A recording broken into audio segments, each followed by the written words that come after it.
Välkommen tillbaka! Hoppas verkligen att de här videorna kan hjälpa dig. Hej mina vänner!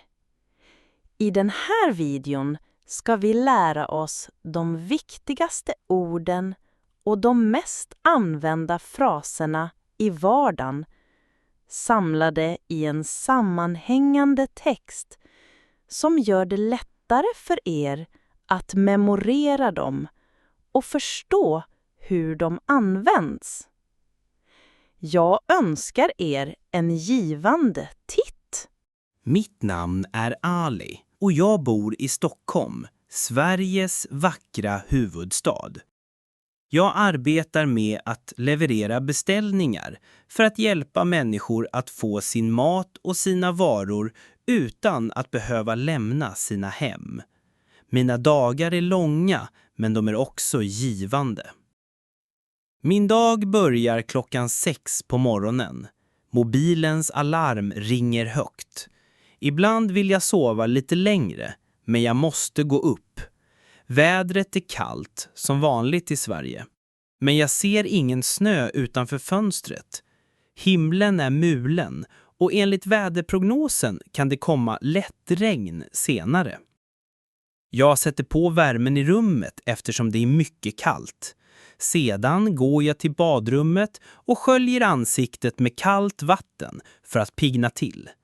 Jag borstar tänderna noggrant och klär sedan på mig arbetskläderna. Tjocka byxor, mössa och en reflexväst så att jag syns tydligt i trafiken. När jag kommer ut från badrummet hör jag min lille son Yusuf gråta i det andra rummet. Min fru Sara hade redan vaknat för att ta hand om honom. Jag går in och säger: "God morgon älskling, sov du gott?" Hon svarar: "God morgon, ja, men Yusuf var lite orolig i natt." Jag lyfter upp Yusuf, pussar honom på kinden och leker lite med honom. Dessa små stunder är så värdefulla innan min långa arbetsdag börjar. Nu är det dags för frukost. Min frukost är oftast lätt och snabb eftersom jag brukar ha bråttom. Jag äter flingor med mjölk och dricker en stor kopp varm kaffe. Kaffet är nödvändigt för mig. Det hjälper mig att vakna. Jag pratar med Sara om dagens planer. Hon jobbar hemifrån som grafisk designer och kommer därför att vara hemma med Yusuf. Hon frågar: "Hur länge jobbar du idag?" Jag svarar: "Troligen till 7 på kvällen, men det beror på hur många beställningar som kommer in." Efter frukosten diskar jag min kopp och skål i köket. Sedan tar jag på mig mina bekväma träningsskor eftersom jag kommer att gå och cykla mycket idag. Innan jag går ut öppnar jag väderappen i mobilen en gång till. Temperaturen är nu 5 grader och vinden är stark. Jag måste ta på mig mina tjocka handskar. Jag pussar min fru och son och säger: "Hej då, ha en fin dag." Sedan går jag ner till garaget där min elcykel står. Den är stark och har en stor låda för leveranserna. Mitt arbete börjar officiellt 8. Det första jag gör är att öppna jobbappen i mobilen. Den första beställningen dyker upp: hämtning av pizza till en adress 3 kilometer bort. Jag sätter igång. Trafiken i Stockholm är tätt vid den här tiden. Det är rusningstrafik. Alla är på väg till jobbet eller skolan. Jag måste vara mycket försiktig eftersom vägarna är blöta av det lätta regnet och därför hala. Ibland fastnar man i köer, vilket gör att jag blir lite sen. Jag upprepar för mig själv: säkerheten först. Jag kommer fram till pizzerian och säger: "Hej, jag är här för att hämta en beställning till Jansson."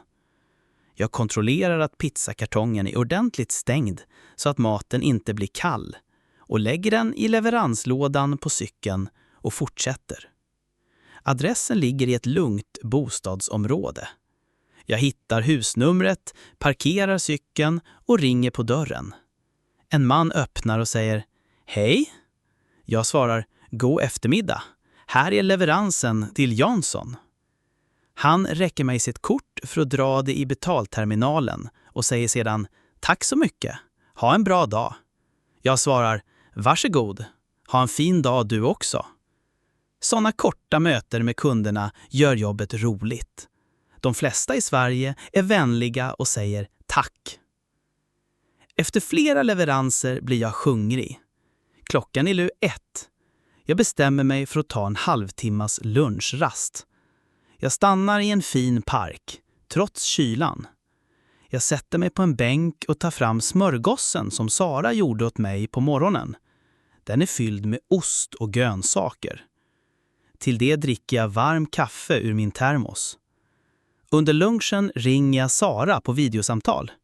Jag ser henne mata Yusuf. Hon frågar, hur går det? Är du trött? Jag svarar, tack och lov det går bra idag. Många beställningar. Hur mår Yusuf? Hon säger, han mår bra, han sov lite. Jag berättar att jag saknar henne mycket. Det här korta samtalet ger mig energi att fortsätta dagen. Klockan 4, 16.00, ringer min vän Mohammed som också jobbar med leveranser i samma område. Hej Ali, var är du nu? Ska vi ta en kaffepaus tillsammans? Tyvärr måste jag svara, jag är upptagen just nu, har många beställningar, kanske en annan dag. Vi budförare är vänner och hjälper ofta varandra att hitta svåra adresser. Vid 6 på kvällen, 18.00, börjar beställningarna minska. Jag bestämmer mig för att ta dagens sista uppdrag, en leverans från en mataffär. Jag hämtar varorna, mjölk, bröd och frukt och lämnar dem på rätt adress. Klockan är nu 7 på kvällen, 19.00. Min arbetsdag är slut. Jag är väldigt trött, frusen och kläderna är blöta. Men jag är stolt över att arbetet hårt. Jag cyklar hemåt. Trafiken är lugnare nu. Medan jag kör tänker jag på min familj. Jag längtar efter värme och vila. När jag kommer hem ställer jag cykeln i garaget och går upp till lägenheten. Jag öppnar dörren och hör Saras röst. Hej, välkommen hem! Hur var din dag? Jag svarar. Tack och lov, allt gick bra. Det var en lång och regnig dag. Jag tar genast av mig de blöta skorna och jackan och tvättar händerna med svål och vatten. Nu är det dags för middag. Sara har lagat ris och kyckling och doften är ljuvlig. Vi sätter oss ner för att äta tillsammans. Josef har redan somnat. Jag frågar henne, hur var din dag? Hon berättar om sitt arbete och hur hon lekt med Josef. Efter middagen hjälper jag henne att diska och städa köket. Sedan sitter vi tillsammans i vardagsrummet, ser en film på tv eller bara pratar. Ibland kollar jag sociala medier på mobilen för att se nyheter från vänner och familj i hemlandet. Vid 10 på kvällen blir jag sömnig. Dagen har varit lång och tröttsam. Jag säger till Sara, jag är så trött, jag går och lägger mig nu. Hon svarar, sov gott älskling, jag älskar dig.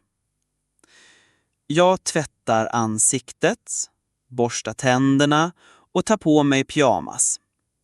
Sedan går jag in i sovrummet, kollar till Josef en sista gång och drar upp hans filt. Slutligen lägger jag mig i sängen. Den är så skön.